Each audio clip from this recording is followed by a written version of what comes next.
And like maybe you can talk about some of the research you have done with the social media and well-being, because I think it's so important, especially nowadays where first off, there's no 9 to 5 job anymore. You're on your phone all day. And there's like, even like today, I was reading some comments with people telling that about their challenges with like working from home, and there's like family, and some are like, oh, I have a lot of people around, or somebody's like, I have nobody around. And then a lot of like distractions and how you deal with distractions when you have so many things.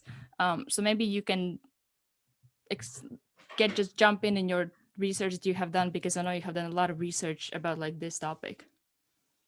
Yeah, yeah. And, there was so much that you said there that I wanted to pick up on. So just going back to what you were saying about how actually you realized social media is part of your job.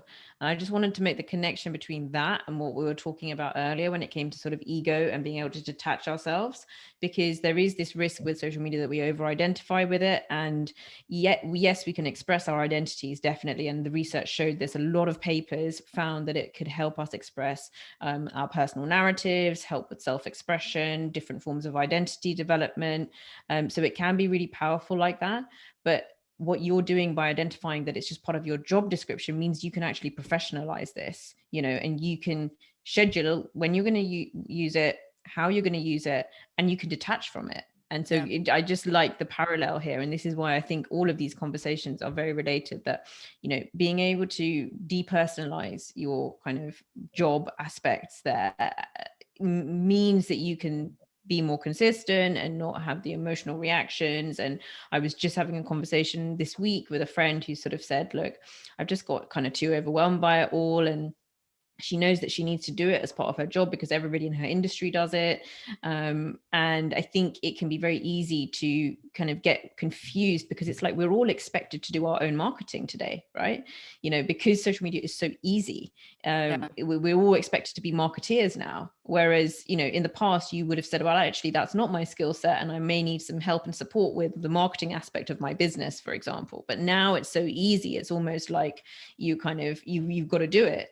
But setting the right boundaries around it is very important. That's also what that ties in with the research. So the research was looking at kind of optimal amounts of time, which were good for well-being. So it was in that 20 to 30 minute window of time per day. 0 was not helpful, because then you're disconnected. It was only helpful for people who were sort of addicted or had problematic relationships. But there's so much in the research. I think for the purposes of this conversation, the things that stand out are around this. It links in with what we've talked about when it comes to self-regulation. So building up our autonomy and building up our self-regulation means that we can better manage ourselves. So to me, getting to a place where you can do mindful scrolling when you go online, and when you go on, you remember why you went onto your phone, and you remember why you did the instruction, like you remember why you took the action, and you go away and actually do that action. That is an achievement, today, given all the distractions. These to me are actually really great forms of feedback, because to me, just like we were describing with alcohol, to me, really mastering a relationship with alcohol is not full abstinence, because that's almost the easy bit. The difficult bit is the reintegration of it, and how you manage that, and if you can do that well. And likewise, I think the real trick with social media is, yes, definitely go and have your breaks when you're creating. So when I was doing my thesis, I was like, I just didn't use it, and it's like, it's fine, who cares? But to me, the real art is actually getting like very good with your self-regulation and your mindfulness and your self-awareness when you use these technologies.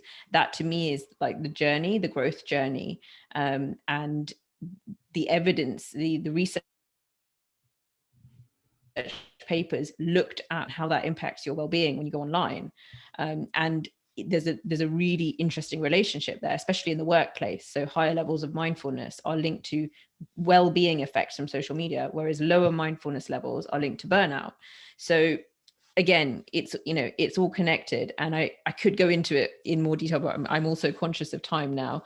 But I hope that like starts to touch on some of, the different things that are relevant when it comes to social media and digital well-being. With the social media, is it and well-being, is well-being better when you have no social media, or having some social media can actually benefit with that, like, well-being? Yeah. So that's what the study showed. The study showed that zero social media reduced well-being Okay. because it cut off connection. And then it was the limiting it was improved well-being, apart from those that had a more problematic relationship with social media. For them, Okay. complete abstinence did increase their well-being. And there were other benefits as well. So like things like misinformation and this political polarization, they also improved when it was limited Mm-hmm. or reduced. So I was actually really interested by these studies about abstinence, because it did show that complete abstinence did not improve well-being.